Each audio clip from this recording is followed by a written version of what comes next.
Red Bull was founded 35 years ago, and ever since then, the company has been run by co-founder Dietrich Mateschitz. Unfortunately, Mateschitz recently passed away, and the company was left to figure out a succession play. That plan has now been finalized. Then you have the issue of Red Bull's Max Verstappen cost cap championship win in Formula 1, which we'll be discussing in today's video, along with the succession of leadership in the company. First up, let's talk about Mateschitz' succession. Over a recently short period of time, Red Bull has firmly established itself as a company with global reach. It began back in 1987 when Austrian entrepreneur Dietrich Mateschitz teamed up with Thai businessman Chilio Yudviha to bring a local Thai energy drink to the European market under the name of Red Bull. 35 years later, Red Bull is considered to be one of the most popular energy drinks on the planet, marketed to professional athletes and those who would like to emulate them. Ever since the drink first came onto the scene, Mateschitz was solely responsible for leading the company, but sadly, he passed away in October recently, leaving the company without a leader. It's taken 2 weeks for an official announcement to be made by the company about what's next for them, and apparently, the company's strategic operational responsibility will no longer be executed by a single individual in the position of CEO. The responsibilities once handled by Mateschitz will now be divided between 3 people on a board of directors.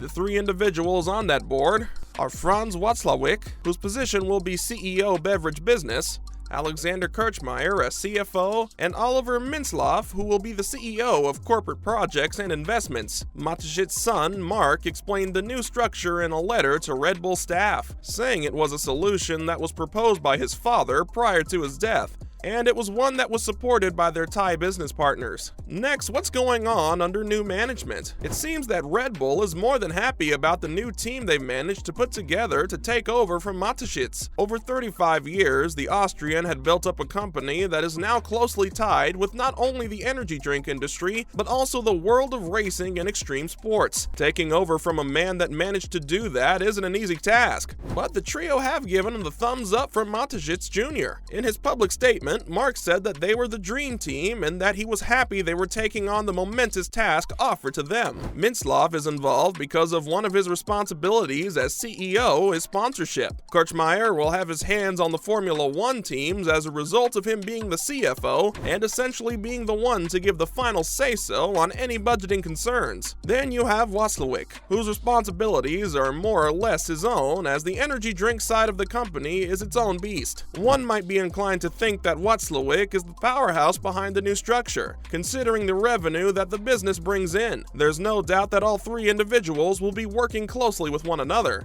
as this energy drink business is essential for sponsorship and marketing. Coming up on Mintzlaff's past and future, Oliver Mintzlaff might just have the biggest job of the 3 new directors on board. He's going to be in charge of directing all new projects and potential investment opportunities, so there's a pretty big spotlight on him now. In Red Bull's statement, they said that they were pleased to have him on board and were looking forward to working with someone who has such a strong pedigree in elite sports. They also took a moment to reassure fans and staff there wouldn't be any changes to the day-to-day operations of Oracle Red Bull Racing. Mintzlaff has a pretty strong connection to professional sports, though it may not be related to the F1 racing world. Prior to taking on this job, he was the chairman of the board of RB Leipzig e.V., a soccer club from Bundesliga, and also the managing director of RB Leipzig GmbH. Before that, he was already involved with Red Bull, being in charge of coordinating all the company's soccer commitments for 2 years before Leipzig were promoted to the Bundesliga in 2016. Mintzlaff's life has always been closely tied to professional sports, having been a long-distance runner before he joined Red Bull. In 1999, he finished 5th in the German half marathon championships and 8th in the 10-kilometer distance in 2001. Between then and 2008, he also worked for sports goods manufacturer Puma,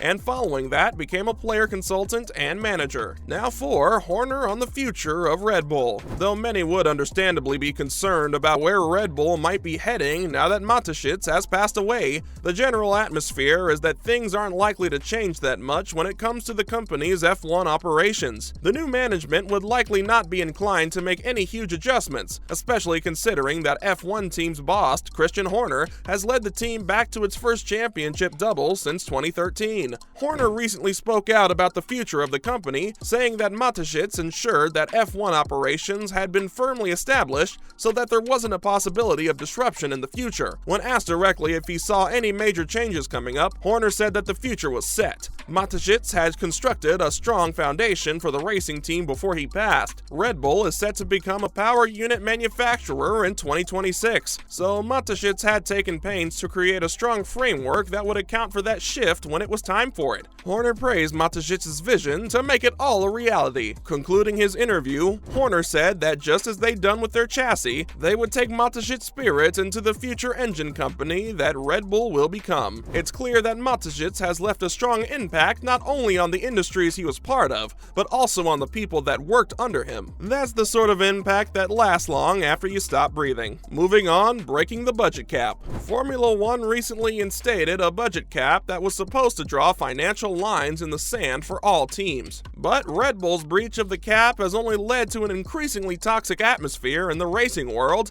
and has pushed other teams to take aggressive stances. Red Bull was determined to have breached the budget cap of £114 million in 2021 by about $1.86 million, and they acknowledged as much in an accepting breach agreement with the FIA. They accepted a £6.05 million fine and a 10% reduction in wind tunnel time as a result of the legal proceedings. F1 expected that this would be the end of all the controversy that had overshadowed the event since the Singapore Grand Prix and Max Verstappen's second title win for Red Bull in Japan, but things only got worse during the last two rounds of the tournament in America and Mexico. As a result of all the drama, Verstappen had been dubbed the cost cap champion on the internet. It's a title that calls into question how legitimate his victories have been since his organization had unfairly exceeded the budgetary constraints that F1 had put into place. That narrative builds upon existing outrage at how he took his first title when he beat Lewis Hamilton in Abu Dhabi last year under dubious circumstances. This whole issue of the budget cap has just been another nail in Verstappen's coffin when it comes to public perception. Lastly, breaking down the budget cap controversy. Red Bull have been pretty aggressive in their defense of their decisions that resulted in the budget cap being breached. Team leader Horner had said that the resultant public outrage has caused mental health problems for team members,